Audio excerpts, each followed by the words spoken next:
shall we try Andy Richardson again? I'm trying to do this I'm talking about podcasting, and I've done a slight cheat by actually podcasting the actual talk. So it worked last night when I was dealing with I was doing it with my daughter over Zoom. So it was a bit disappointing when it didn't work the first time, but here we go again. We'll try again.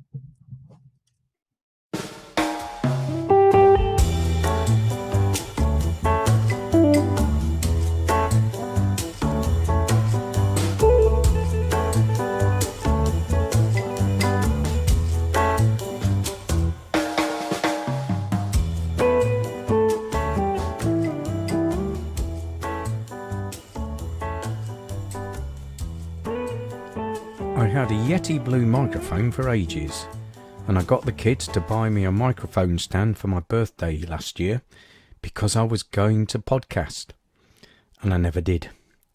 Then came lockdown, and as I was working from home I had time to play around with the software, and my GLL managers were looking for us to try anything to promote our digital output in whatever way possible. So I decided to promote Bromley Libraries' digital resources via the podcast, and they gave me a free hand. What could possibly go wrong? Bromley, like most public libraries, have lots of digital resources, but not such a big take-up amongst our readership. Now that has changed significantly. So I have been promoting much of the following: Newsbank, Press Reader, RB Digital, and The Times Digital as magazine and newspaper online resources, Overdrive with the Libby app for ebooks and audiobooks, with RB Digital and uLibrary as other audiobook suppliers. More specialist information comes via the Oxford Reference Collection, Who's Who, and such things as Universal Skills to help with universal credit, and Theory Test Pro if you're studying for your theory driving test for all vehicles. Freegal is our online music option. I include snippets from my colleagues who do Baby Bounce, Storytime, Poetry on Sunday, crafting and talks on our library Facebook site. I also have been known to promote CILIP's The National Shelf Service. I work from a script and have done from the start. I try and pick a theme and use those resources both to highlight them and enhance the theme. It doesn't always work, but it's easier to work towards something specific. Star Wars May the 4th Day and VE Day were good examples and were easy to research and script. I'm a great fan of the link, no matter how tenuous. Once the script is put together, I then download it to a voice-activated prompt reader. I've tried and tested a few, and I've finally come down to Prompt Smart on my iPhone. You really need one machine to work the recording and another separate one to read the script. I originally used to use a paper script, but paper rustle gets picked up by the mic and the floor is littered with paper after the recording. My recording and editing software is Audacity. It's free and easy to use. I'm only recording around 20 minutes of material, cutting it down to between 10 and 13 minutes, so I don't require anything too specialist. I record my dulcet tones in one straight session, as I find the recording sounds more constant.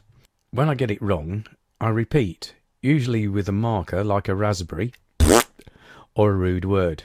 For editing purposes, obviously, before I repeat what is hopefully a less error-ridden sentence or phrase. I live in a quiet area of Orpington, so I've not had to do a lot of sound insulation. I just have to wait until they've stopped trimming the garden. I then edit the voice track. My daughter Nell, who is a professional YouTuber, gave me a great editing tip. Work from the end of your recording. Usually the last take of the sentence or phrase is the best, and then you work back to the next phrase or sentence that is the best, cutting out all the swear words, raspberries and duff bits in between. I do cut in individual words and occasionally re-record. The editing software allows that, and with practice it doesn't sound too clunky. I top and tail the recording with intro and outro music from the aptly named Epidemic Sound copyright-free service, which I pay a £10 monthly subscription for. But it is well worth the service. Plus I love the sound effects.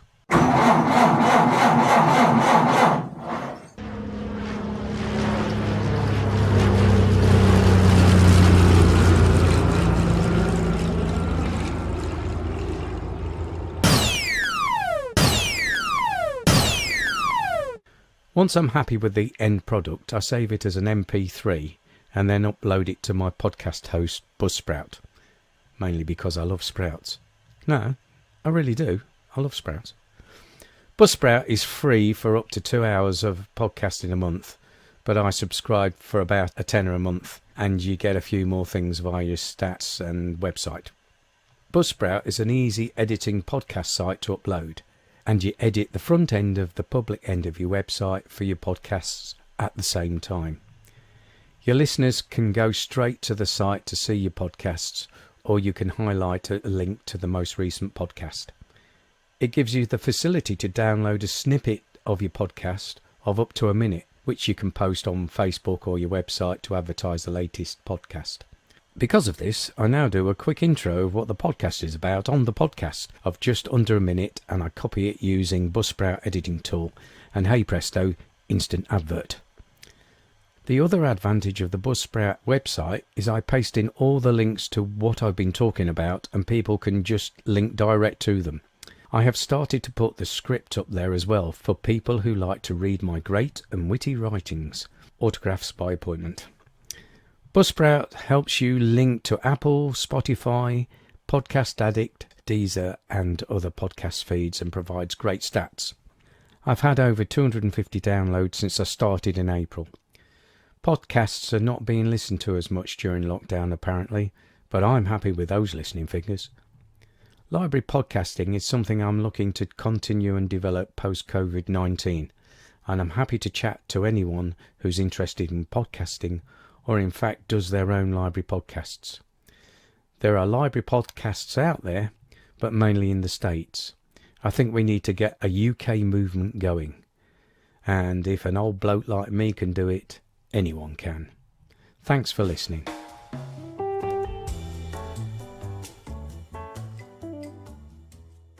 Excellent. Some really useful practical tips there and some excellent sound effects as well. Thank you for that.